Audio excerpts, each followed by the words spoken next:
तुम्हारी किस्मत में जीत की चाबी आ रही है मेरे प्रिय बच्चे। तुम्हारे जीवन में बहुत कुछ घटित हो रहा है और मैं उन घटनाओं से अनजान नहीं हूँ।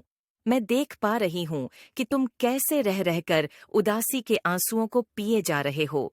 कैसे तुम परिस्थितियों के अधीन होकर सही फैसले लेने में सक्षम नहीं हो पा रहे हो। कैसे दूसरों के द्वारा दबाए जाने पर तुम अपनी नियति को कोस कर जीवन को निरर्थक ढंग से जीते जा रहे हो।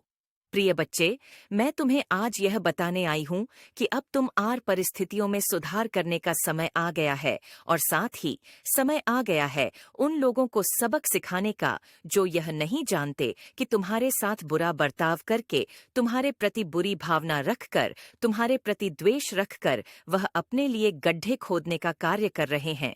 जो यह नहीं जानते कि ऐसा करके वह अपनी ही नियति को कमजोर कर रहे हैं, क्योंकि उन्हें इस बात का ज्ञान नहीं कि तुम्हारे साथ कैसी ऊर्जा है। तुम देख पा रहे हो, मुझे महसूस कर पा रहे हो। बस तुम्हें अपने भीतर उतरने की आवश्यकता है। आज तुम्हारे साथ कुछ ऐसा होगा जो तुम्हारे जीवन की रूपरेखा को बदल कर रख देगा। वह घटित होगा जो बहुत पहले हो जाना चाहिए था, लेकिन जिसके लिए परिस्थितियां आगे नहीं आ पा रही थीं। परिस्थितियां संतुलित नहीं हो पा रही थीं और रास्ते में अड़चन उत्पन्न हो रहे थे। लेकिन अब उन अड़चनों के समाप्त होने का समय आ गया है। अब वास्तव में समय आ गया है सही फैसला लेकर सही दिशा की तरफ कदम बढ़ाने का।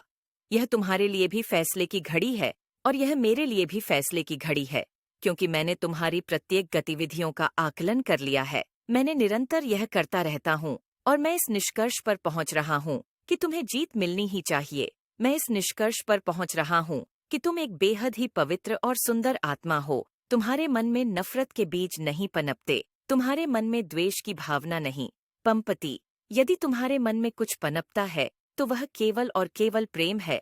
प्रेम से भरा हुआ जीवन जीना चाहते हो तुम, और जिस चीज की कामना तुमने करी है तुम उसके हकदार भी हो। लेकिन कुछ प्रश्न है जिन प्रश्नों का तुम्हें अब तक जवाब नहीं मिल पाया है। अब तुम्हारे सामने वही प्रश्न उठ खड़े हो रहे हैं। अब तुम्हें उनका जवाब ढूंढना है। अब तुम्हें अपनी जीत को सत्यता में बदलना है। अब तुम्हारे लिए सही समय की शुरुआत हो चुकी है। मेरे प्रिय बच्चे, क्या तुम्हें पता है कि तुम्हारे जीवन में यह जो परिस्थितियां घटित हो रही हैं, उनके पीछे नियति ने क्या योजना बनाई है? आखिर क्यों तुम्हें रह रहकर नियमित तौर पर धक्का प्राप्त हो रहा है? न चाहते हुए भी कुछ ऐसी परिस्थितियां उत्पन्न हो रही जो तुम्हें पीछे धकेलने का कार्य कर रही है।